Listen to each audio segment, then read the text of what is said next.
Hər vaxtınız xeyir, dəyərli abituriyentlər. Xoş gördük hər birinizi. Bugün 16 mart tarixində OTK-nın keçirdiyi 9-cu siniflər üçün buraxılış imtahanının suallarının izahına baxacağıq. Və izaha keçməzdən əvvəl hər zamanki kimi kanalımıza abunə olun, videomuzu bəyənin. Bu kanalın sizlərə gələcəkdə faydası çox olacaq. İstədiyiniz qədər dərs, test izahları, sınaqlar və s. kimi kanalımızda var, baxa bilərsiniz. Əgər dərslərimizə qoşulmaq istəyərsinizsə 070 535 35 55. Bax, bu nömrə ilə əlaqə saxlaya bilərsiniz. Deməli 535 35 55. Bu aralar 11-ci siniflər əgər bizi dinləyirsə, onlar üçün həm sürət qruplarımız var, bloka qədər, həm də sınaq qruplarımız var. Dimin əvvəlkilərinin deməli sınaqları, qəbulları, OTK-nın sınaqları və s. bunları işləmək istəyirsinizsə, izahlı şəkildə baxmaq istəyirsinizsə, eynən bax, indi elə yazıb deməli qoşula bilərsiniz sınaq qruplarımıza və sürət qruplarımıza. Və keçək suallarımızın izahına uşaqlar. Deməli, birinci sualda deyir ki, sual əvəzli yaranan sual cümləsini müəyyən edin. Burada deyir ki, durğu işarəsi məqsədli şəkildə buraxılıb. Dostlar harada istəsələr, orada yığışarlar. Burada harada sözü var, amma bu sual cümləsi deyil. Tabeli mürəkkəb cümlənin tərkibində işlənmiş bağlayıcı sözdür. Səni hansı kitablar maraqlandırır? Baxın, hansı kitablar, hansı sözü sual əvəzli idi? Elə cavabımız B variantıdır. Bu işin nəticəsini təxmin edirsənmi? Burada sual əvəzli ilə deyil, sual ədatı ilə yaranıb cümlə. Məgər istədiyin hər şeyi etməlisən. Məgər də burada deməli yenə sual ədatıdır. Nə möhtəşəm, nə də gözəl idi. Nə də burada bağlayıcıdır. Bunu da götürə bilməliyik. Cavabımız B variantı. İkinci suala baxaq. Bir də uşaqlar, sualların yeri dəyişik ola bilər. Sizdə bugün başqa variant olubsa əgər kitabça, onda yəni suallar eyni suallar diqqətlə dinləsəz, sadəcə yerləri dəyişikdir. Venn diaqramında deməli Venn diaqramında cümlələrə aid doğru fikirləri müəyyən edin deyir. Məqsədi məşhur insan olmaq idi. Nə idi? Məşhur insan olmaq idi. Nə məqsədi? Yəni mübtəda xəbərdən ibarətdir. Məqsədinə çatmaq üçün daim çalışırdı. Nə edirdi? Çalışırdı. Deməli, nə üçün çalışırdı? Nə məqsədə? Məqsədinə çatmaq üçün nə zaman çalışırdı? Daim. Feili xəbərlidir deyir birinci cümlə. Birinci cümlə məsdər tərkibi olduğu üçün feili xəbər sayılmır. Məsdər tərkibləri feili xəbər olmaz. Yalnız baş yüzlərdən ibarətdir. Bəli, birinci cümləni görürük ki, yalnız baş yüzlərdən ibarətdir. Digəri isə zərflik xəbərdir. Xəbərləri sadə feillərlə ifadə olunub. Bu yanlışdır. Birincisi məsdər tərkibi idi. İki zərflik işlənmişdir. Bəli, ikinci cümlə üçün bunu düzləyir. Çünki iki zərflik var. Zaman və məqsəd zərfliyi. Mübtədası var deyir. İkinci cümlənin mübtədası buraxılıb. Ona görə də doğru fikirlərimiz hansı oldu? Deməli, 2 və 4. Üçüncü suala baxırıq. Hansı bənddə yalnız düzəltmə sözlər verilib? Burada məsələn, bax, bu mürəkkəb sözdür, bu sadə sözdür. Deməli, qarışmaq sadə sözdür. Söhbətləşmək, saralmaq sadə sözdür. Ümidli sözünə baxın, ümidli, dil, dilə, dilək, iki şəkilçi var. Meşə, meşəlik. Deməli, burada da görürsünüz ki, hamısında leksik şəkilçilər var, düzəltmədir yəni. Mürəkkəb cümlə deyil, hansı? Əgər sözünü görürüksə, təbii ki, bu mürəkkəb olacaq, tabiilik bağlayıcısıdır o. Özünə yenicə gəlmişdi ki burada deməli bağlayıcı ilə bağlanmış tabeli mürəkkəb cümlədir. Artıq 3 il idi. Doğma yurda gəlmişdi. 3 il idi ki ilə bağlana bilər. Deməli bu da tabelidir. İstəyirdi ki ilə bağlanıb. Bu da tabelidir. Dostlarını görməyə getdi. Heç kimi tapmadı. Getdi kim? O. Heç kimi tapmadı. Kim? O. Yəni ortaq mübtəda düşünülür bu cümlədə. Bu sadə cümlədir. Sadə həmcins xəbərli cümlədir. Cavab E variantıdır. 5-ci sualımıza baxırıq. Deməli, birində şəxsə və kəmiyyətə görə dəyişməyən feil hansı sualına cavab verir? Yəni, feil sifət hansı sualına? Şəxsə və kəmiyyətə görə dəyişməyən feillərin içərisində feil sifət də hansı sualına cavab verir? O da Y variantına baxırsınız. Oxuduğu nəğmələr hər kəsin ürəyincə oldu. Nə etdi? Deməli, hər kəsin ürəyincə oldu. Nə? Nəğmələr. Hansı nəğmələr? Oxuduğu. Doğru şəkilçili feil sifət var. Deməli, cavab budur. Digər variantlarda elə bir şey yoxdur. 6-cı suala baxaq. Yalnız qrammatik mənası olan sözü müəyyənləşdirin. Burada deməli əsas nitq hissəsi olmayan sözü tapacağıq. O da ötürü sözüdür. Digərləri hamısı əsas nitq hissəsi kimi işlənə bilir. Deməli ayrı sözü zərf kimi də işlənə bilir, sifət kimi də işlənə bilir, qoşma kimi də işlənir.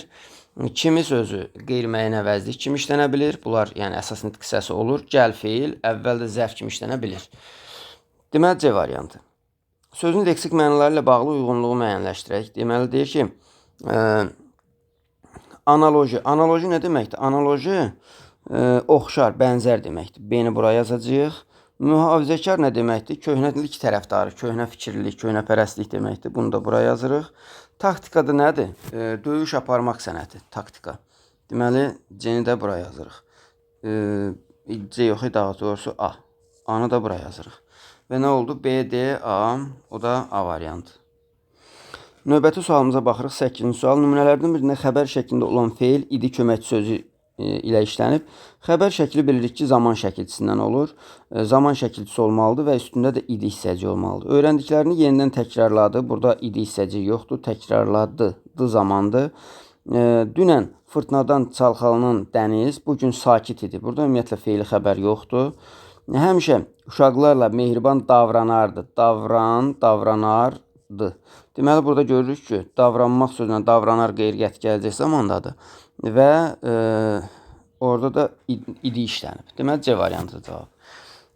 Burada deməli, zirvəyə qalxanlar daha əvvəl təlimdən keçənlər idi. Keçən feili sifətdir, zaman şəkilçisi yoxdur. Kənddəki evimiz sanki məni keçmişə apardı. Apar sözün köküdür, D burada zamandır. C variantı. Tərkibdə dodaqlanan saitlərin sayı daha çoxdur. Baxın, leksikologiya burada aya çevrilir. Kosmonavt daha doğrusu, kosmonavt kimi tələffüz olunur. Orfoqrafiya, biologiya bu heç. Deməli, kosmos olmur da, kosmos olur. Deməli, 2 dənə o saiti burada var. Deyilişlə götürmək lazımdır belə sualları. 10-cu sualda deyir, sadə cümlənin şəxsə görə növləri düzgün göstərilmişdir. Hansılarında düzgün göstərilib? Baxırıq, gərək başqalarına yuxarıdan aşağı baxmayasan. Müəyyən şəxsli verib, amma bu ümumi şəxslidir, yanlışdır. Ədalətli insanlardan xoşum gəlir, şəxsizdir, xoşum gəlir kimdən? İnsanlardan, hansı insanlardan ədalətli? Burada mübtədə yoxdur, artıra da bilmirik. Biri budur, düzgündür, şəxsizdir. Gecənin xeyrindən gündüzün şəri yaxşıdır. Yaxşıdır nə? Gündüzün şəri. Müəyyən şəxslidir, qabağına ümumi yazıb səhvdir. Artıq onun yolunu gözləməkdən bezmişdi. Kim o? O mübtədə düşünə bilərik, üçüncü şəxsi artıra bilərik. Müəyyən şəxsdir, düzgündür. Daldan atılan daş topuğa dəyər. Dəyər nə? Daş. Bunda mübtədası olduğuna görə müəyyən şəxsi sayılır. Məzmun ümumi olsa da, amma mübtədə olanda müəyyəndir. Deməli, cavab oldu 2 və 4 D variantı. Növbəti, baxın, mətni mən bu hissədə sizə göstərəcəm. Baxın, belə. Mətni istəsəz ekranı daha da yaxınlaşdırıb baxa bilərsiniz. Mən birbaşa sualların izahına keçirəm. 14-cü suala, 11-ci suala baxaq. Üzərində rəqəm yazılmış sözlərə əsasən doğru fikirləri müəyyənləşdirin. Üzərində rəqəm yazılmış sözlər, baxırıq ki, burada hansılardır? Deməli, budur. 3.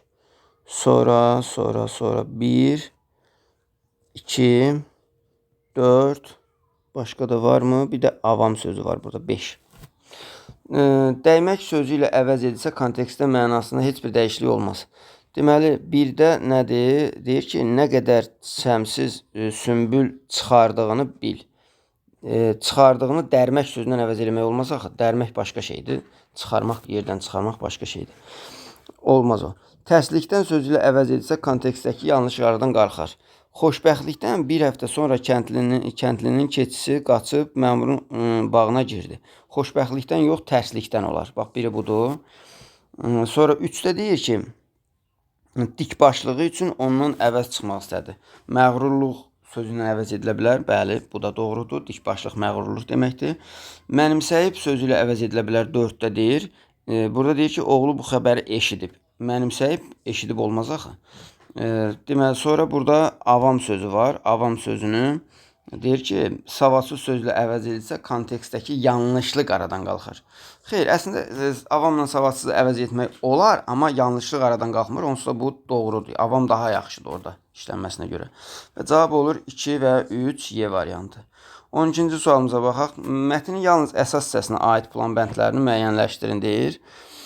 Baxırıq, məmurun özündən çıxması, bəli, məmurun özündən çıxması təxminən buralardaydı, hisslənib deyir burada. Biri götürə bilərik, əsas hissədədir. Bura qədər girişdir, buradan sonra əsasdır. Bir də son abzas, bax bu işarələdiyim hissələr olmasın, qalan yerlərdən götürə bilərik. Kəndli ilə məmurun söhbəti, bu da əsas hissədədir.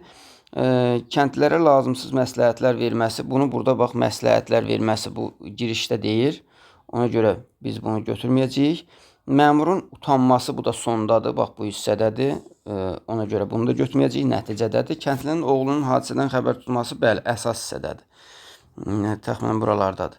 Deməli belə, 1-2-5 variantını götürürük. 13-cü suala baxaq. Mətnin giriş hissəsi əsasında dəqiqləşdirmək olar. Giriş hissə görürsünüz, işarələmişəm, bax bu hissədir. Deməli, məmurun qonşuluğunda kimin yaşadığını bilə bilmərik oradan. Hadisə baş verdiyi vaxt havanın isti və ya soyuq olduğundan orada danışmır. Kəndliyə nəyin irad tutulduğunu da həmin hissədə vermir girişdə. Məmurun yaşının neçə olduğunu da biz bilə bilmirik oradan. Məmurun kənd təsərrüfatına nə dərəcədə bələd olduğunu. Bax bu hissədə görürsünüz, bax burada deyir ki, yersiz məsləhətlər vermir. Demək ki, bu adam bələd deyildi. De bax bunu bilə bilərik ki, əslində yersiz məsləhət verirsə, deməli bələd deyil. Giriş hissədən onu müəyyənləşdirmək olar. 14-cü suala baxacağıq indi. Deməli, işarə yerinə işlədilsə hansı cümlə fikir məzmuna uyğun şəkildə tamamlanar. Baxın, burada deməli, bax bu hissəni deyir bizə. Görürsünüz. Bu işarənin yerinə hansı cümlə işlətmək olar? Təbii ki, burada çox asan sualdır. C variantı özünüz də oxusaz görəsiniz. Rahat sual idi. O cümləni ora qoymalıyıq. Sadəcə buranı dəqiq oxuyub, sonra ardınca bunu işlətməliyik. Mətnə əsasən hansı sualı cavablandırmaq olmaz? Deməli, kəndlinin oğlu hansı cəhətinə görə atasına bənzəyirdi? Dikbaşlığına görə bənzəyirdi bu, görürük. Həm də hazır cavablığına görə, daha doğrusu, dikbaşlıq deyirəm, bağışlayın. Hazır cavablığına görə bənzəyirdi. Məmur olmaqla mülkədar olmaq arasında fərq nədən ibarətdir? Bax, bu hissədə danışır əslində o kimi şeylərdən, məmurla mülkədardan. Yəni girişdə. Amma fərq barədə heç nə deməyib. Cavab B variantı olacaq. Kəndli mülkədardan şəxsi asıllığa malik idimi? Təbii ki, asıllığa malik idi deyə ona əmrlər verə bilir. Kəndli keçinin dalınca nə vaxt gəldi? Burada yazmışdı ki, axşam. Bax, burada yazıb. Bu da var. Sonra məmur hansı məqsədlə nail oldu? Girişdə görə bilərik ki, o məmurluqdan deməli mülkədar oldu deyə bilərik. Məncə burada B variantı olacaq cavab. Amma bu kimi suallarda OTK bax tam dəqiq vermir. Əslində DİM-in özünün bu tip suallarında konkret sualların cavabı mətndə olur. Amma burada dəqiq vermir. Keçən dəfə də belə bir sual var idi. 2 başda olur. Yəni sadəcə olaraq cavab B variantı deyə mən düşünürəm. Mətndə işarə yerinə uyğun olan məcazi mənalı ifadəni müəyyənləşdirin. Söhbət həmin işarədən gedirsə, kəndli keçinin qoltuğuna vurub halda evinə qayıtdı. Necə qayıdacaqdı? Çünki ona demişdi ki, bunu dağ boyda eləməsən falan belə bir şey sənin üçün pis olar. Ona görə də biz məcazi mənalı ifadə qoymalıyıq. Bax, məyusu da qoya bilirsiniz, qəmgin də qoya bilirsiniz, amma məcazi deyil olar. Dərdə qəmə batmış şəkildə. Bax, bu Y variantını götürməlisiniz, çünki o məcazidir. 17-ci suala baxaq. Hansı fikir mətnin məzmununa uyğundur deyir. Kasıb ölər, boynuna minnət götürməz. Bunun əlaqəsi yoxdur mətndən. Varlıq olan yerdə darlıq olmaz məsələsi yox. Bol çörəyin yoxdur, şirin dilin olsun, əlaqəsi yoxdur. Ağılın əli işlər, ağılsızın dili. Görürük ki, ağıllı adamdır. Məsələn, bu kəndli əli işləyir, çalışqandır, zəhmətkeşdir. Bu da mülkədar da ağılsızdır, onun dili ancaq atır. Deməli, D variantını götürə bilərik. Cədvəldəki doğru fikirləri müəyyənləşdirin. Mətndəki problemlər, əsas problemlər hansı idi? 1. Məmurun kəndlinin qarşısında əlçatmaz öhdəlik qoyması problemi var idi. Bir də məmurun yersiz məsləhət verməsi problemi var idi. Bunlar da problemin həlli necə oldu? Yəni, problemi həll edən kim idi? Təbii ki, ən sonda problemi həll edən kəndlinin oğlu idi. Biz bunun buradan da görə bilirik ki, artıq kəndlinin oğlunun cavabından sonra deyir ki, kəndli uşağı düşündü ki, kəndli uşaq ondan ağıllıdır, yersiz məsləhətlər verməkdən əl çəkdi. Deməli, əsas əl çəkdi kəndlinin oğlunun son deməli ona verdiyi cavabdan sonra. Cavab olacaq 1, 2, 5-dir variantı. Növbəti sualımıza baxırıq. Birinci abzasda nöqtələrin yerinə uyğun elə nümunələr yazın ki, mətndəki məmurun xarakteri xüsusiyyətlərini ifadə etsin. Lap başa baxırıq burada. Bax bu nöqtələrin yerinə. Burada deməli bu nöqtələrin yerinə fikirlər qoymalıyıq. Məsələn, mən bura qoyardım zalım. Burada qoyardım tutaq lovğa. Deməli, dövlət idarəsində işləyən zalım və lovğa bir məmur qocalmışdır. Çünki lovğa idi, özünə yekə danışırdı filan, onu əsasən qoymaq olar. Burada deməli, cavab olacaq zalım və lovğa. Nə bilim, başqa şeylərdə, məsələn, zalımın yerinə başqa bir şey də yaza bilərsiniz. Lovğanın yerinə təkəbbürlü yazmaq olar və s. Yəni, müxtəlif cavablar verə bilərsiniz. Əgər başqa şey yazmışsınızsa, şərh bölümündə yazarsınız, çalışarıq cavablayaq. Mətnin sonundakı nöqtələrin yerinə uyğun fikir yazın. Baxırıq, mətnin sonunda hansı nöqtələr harada qoyulub, bəli. Bura uyğun fikir nə yazmalıyıq? Deməli, deyir ki, o gündən yersiz məsləhətlər verməkdən çəkindi və deməli, deyə bilərik ki, məsələn, evini satıb şəhərə köçdü. Çünki bu kəndə gəlmişdi və oradan da ola bilər ki, bundan sonra artıq gördü ki, bu iş onluq deyil. Keçdi, deməli, şəhərə qayıtdı, köçdü. Sonra ikinci mətnə baxaq. İkinci mətnimiz hardadır? Mətni mən belə bu şəkildə qoyacağım uşaqlar. Bax, bu şəkildə.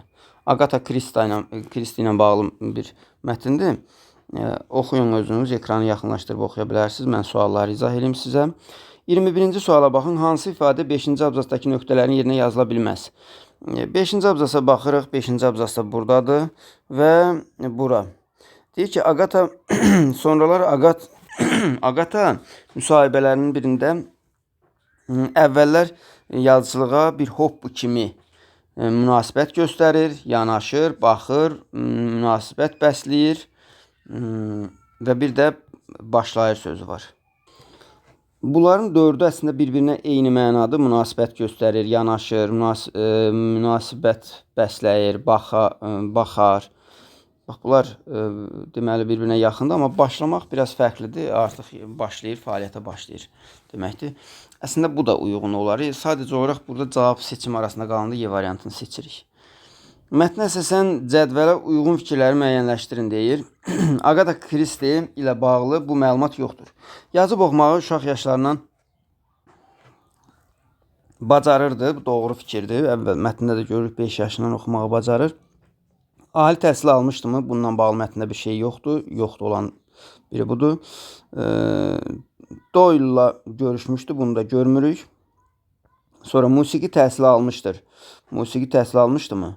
Almışdı. Bəli, 15 yaşında anası göndərmişdi onu. Burada da deyir, mətndə də deyir. 1905-ci ildə belə bir şey var. Sonra oxumağı anası öyrətmişdi. Bunu biz görə bilmərik. Anası öyrətmişdi. Xeyr, anası öyrətməmişdi. Özü öyrənmişdi. Deyir ki, bax, Christie yazmağı, oxumağı müstəqil öyrənmişdi. Müstəqil. 5 yaşında. Deməli, oldu nə? 2, 3 burada məlumat yoxdur. Bir də 4 məlumat var. Deməli, cavab Y variantı. 23-cü suala baxın. Mətnə əsasən Agatha Christie'yə aid xüsusiyyəti müəyyənləşdirin. Təbii ki, istedadlı idi. Təbii ki, çalışqan idi. 1-3 götürəcəyik cavabı. Özünə inamsız deyildi. Mühafizəkar deyildi. Köhnə fikirli deyildi. Cavab Y variantı. Agatha Christie haqqında hansı fikir mətnin həm 2-ci, həm də 5-ci abzaslarında var? Deməli, həm 3-cü abzasa baxırıq. 3-cü abzasda burada. Anasıyla bağlı. Anası onu böyüdür. Anası onu fortepiano ifaçılıq öyrənmək üçün Parisə göndərir. 5-ci abzasında nədən danışır? Burada da anasının ona dəstək olması, xəstə olarkən deməli ona kiçik hekayələr yazması məsləhəti verir və cavab Y olacaq burada. Anası onun həyatında çox böyük rol oynamışdı. Digər variantlar uyğun deyil. Mətnin hansı abzasının məzmununda uyğun olmayan cümlə var? Bu da buradadır. Baxın, bu 4-cü abzasda. Burada deyir ki, detektiv romanının səs sorağı Kristiyə gəlib çatıb. Roman yazılı ədəbiyyatın iri həcmli janrıdır. Bu elmi cümlədir. Bunun burada heç bir əlaqəsi yoxdur. Ona görə 4-ü seçəcəyik. 26-cı sualda deyir, o İngiltərənin Denver qraflığında deməli ABŞ-yə köçüb gələn zəngin mühacir ailəsindən idi. Bunu da uyğun eləyə bilərik hara? Baxın, bura deməli qoya bilərik. Fikir verin. İngiltərənin, bax bu hissə 2-yə qoya bilərsiniz. Fikir verin, Agatanın bu cəhətdən bəxti gətirmişdi. Deyir ki, onların çoxu, yəni yazıçıların bir çoxu uşaqlığı acınacaqlı keşmə-keşli olmuşdu. Sonra deyir, Agatanın bu cəhətdən bəxti gətirmişdi. Sonra 2-nin yerində bunu oxuyuruq. O İngiltərənin Denver qraflığında ABŞ-yə köçüb gələn zəngin mühacir ailəsindən idi. Ailənin kiçik uşağı olan Agata gözəl tərbiyə almışdı. Deməli, bu ən yaxşısı hara gedir? 2-yə, B variantı. Sonra 27-ci suala baxaq. Mətnə əsasən belə hökm vermək olmaz. Baxırıq, 20-ci əsrdə qadınların yazıçılıqla məşğul olmasına əngəllər yaradılıb. Yazıçıların, deməli, bu yanlış deyil, A variantı yanlışdır. Məsələn, 86 yaşını yaşamışdı deyir. 1890-da anadan olur. 1976-da da ölür. Deməli, düz deyir. Dünyada detektiv janrının böyük maraq göstərmişdi, var. Məktəbə getməmişdən də yazıb oxumağı bacarır. 5 yaşında bacarırdı, mətndə var. Agatha Christie detektiv janrında romanlar yazan ilk yazıcı olmayıb. Bəli, hələ o başqa burada Arthur Conan Doyle'un əsərini oxumuşdu. Ona görə deməli ilk deyil. Əvvəlində işarə qoyulmuş məcazi mənalı ifadə başqa kontekstdə həqiqi mənada da işlənə bilər. Bu ifadələrə də baxanda burada bir dənə yatağa düşmək deməli məcazi mənadadır, xəstə olmaq mənasındadır. Amma həqiqətən də yatağa nəsə düşə bilər. Məsələn, deyə bilərik ki, yuxarıda olan nə deyək, Mişqa yatağa düşdü. Yəni yatağın üstə düşdü bu mənada. Deməli, bunu həqiqi mənada da işlətmək olar. Digərləri ancaq məcazi mənadadır. Məsələn, söz verməkdir məcazi, məsləhət görmək məcazi, sonra bəxti gətirmək ancaq məcazi, təhsil vermək ancaq məcazi. Üzərində rəqəm yazılmış sözlər əsasında cədvəli tamamlayın. Üzərində rəqəm yazılmış söz biri budur. Baxın, bu hissədə böyüyür sözüdür. Bax bu. Deyir ki, Agata anasının himayəsində böyüyür. Deyir ki, birinci sözün həqiqilik və məcazilik baxımından fərqli mənada işləndiyi. Yəni, burada necədir? Himayəsində böyüyür. Həqiqətən böyüyür. Məsələn, deyə bilərsiniz ki, onun ümidləri böyüyürdü. Arzuları böyüyürdü və s. Bax, bu kimi yazmaq olar məcazi mənada. Sonra ikinci sözün yerinə görə qarşılığı. İkinci söz hansı idi? Baxaq görək. İkinci sözümüz burada tanındı sözüdür. Deyir ki, eyni zamanda ən çox tərcümə olunan əsərlər kimi tanındı və yaxud da bura nə yaza bilər? Qarşılığı məşhurlaşdı. Məşhurlaşdı. Əlavə fikirlər yazmışsınızsa şərh bölümündə qeyd edin. Sonra mətnin son abzasında cədvəli tamamlayın. Son abzasda. Son abzası əsasən bax bura. Görürük buranın. Son abzas budur. Deyir ki, ifadə. Bu hissəyə, bax bu xətt yerinə ifadəni qoyuruq. Deməli, Agatha Christie hələ illər öncə detektiv janrının kraliçası ləqəbi verilmişdi. Bu düz xətt işarəsinin yerinə uyğundur. Bəli, məncə uyğundur bura, deyə bilərik. Əsaslandırmanı seçmirik. Əsaslandırmanı da nə deyə bilərik? Çünki dünyada məşhur detektiv yazıçılardan biri idi və dünyada 103 dildə tərcümə olunmuşdu. Kitabların tirajı isə hər il artır. Bax, bunları desə elə bəs eləyər əsaslandırılması. Çünki detektiv janrının kraliçası, yəni ən yaxşı yazanı deməkdir. Belə uşaqlar, uğurlar hər birinizə. Dərslərimizə qoşulmaq istəyirsinizsə 070 535 35 55 onlayn formada istədiyiniz yerdən dərslərimizə qoşulub iştirak edə bilərsiniz növbəti ildən etibarən. Hələlik.